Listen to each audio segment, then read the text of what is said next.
அனைவருக்கும் வணக்கம். இன்றைக்கி நம்ம என்ன பதிவு பார்க்க போகிறோம் அப்படின்னு பார்த்திங்கன்னா, யோக சக்கரத்தை பற்றி பார்க்க போகிறோம்.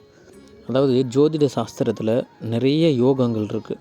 ஒவ்வொருத்தருக்கும் ஒவ்வொரு விதமான யோகங்கள் இருக்கும். அப்படி பார்க்கும்போது நாம் இப்போ என்ன பார்க்க போகிறோம் அப்படின்னா, அமாவாசை யோகம்.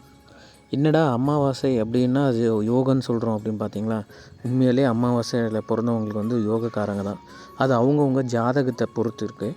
அதாவது எப்படி அப்படின்னு பார்த்தோம்னா, இப்போ சூரியனும் சந்திரனும் ஒரே கட்டத்தில் இருந்தால் அவங்க வந்து அமாவாசையில் பிறந்ததா அர்த்தம். உதாரணத்துக்கு இப்போ நாங்கள் கொடுத்துருக்கோம் பாருங்கள், இந்த ஜாதக கட்டத்தில் சூரியனும் சந்திரனும் ஒரே இடத்துல இருக்குது. அப்படி இருக்கக்கூடிய இந்த ஜாதக கட்டத்தில் ஒரே ராசியிலே இல்லைன்னா ஒரே நட்சத்திர காலில் இருந்தால் அந்த ஜாதகர் வந்து அமாவாசை யோகம் பெற்றவர்.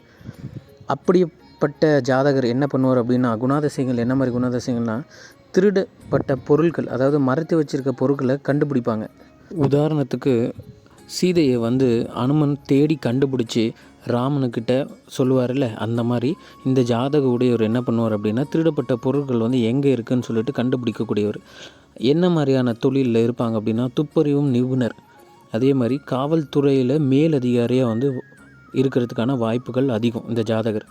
பரவலாகவே ஒரு சில கருத்து வந்துட்டுருக்கோம். என்ன அப்படின்னா, அமாவாசையில் பிறந்தவங்க வந்து திருட்டு குணம் இருக்கும் அப்படின்னு சொல்லிட்டு, அதே மாதிரி கருப்பாக இருப்பாங்க செய்வாங்கன்னு சொல்லிட்டு பல தவறுகளான கூற்றுக்களை சொல்கிறாங்க.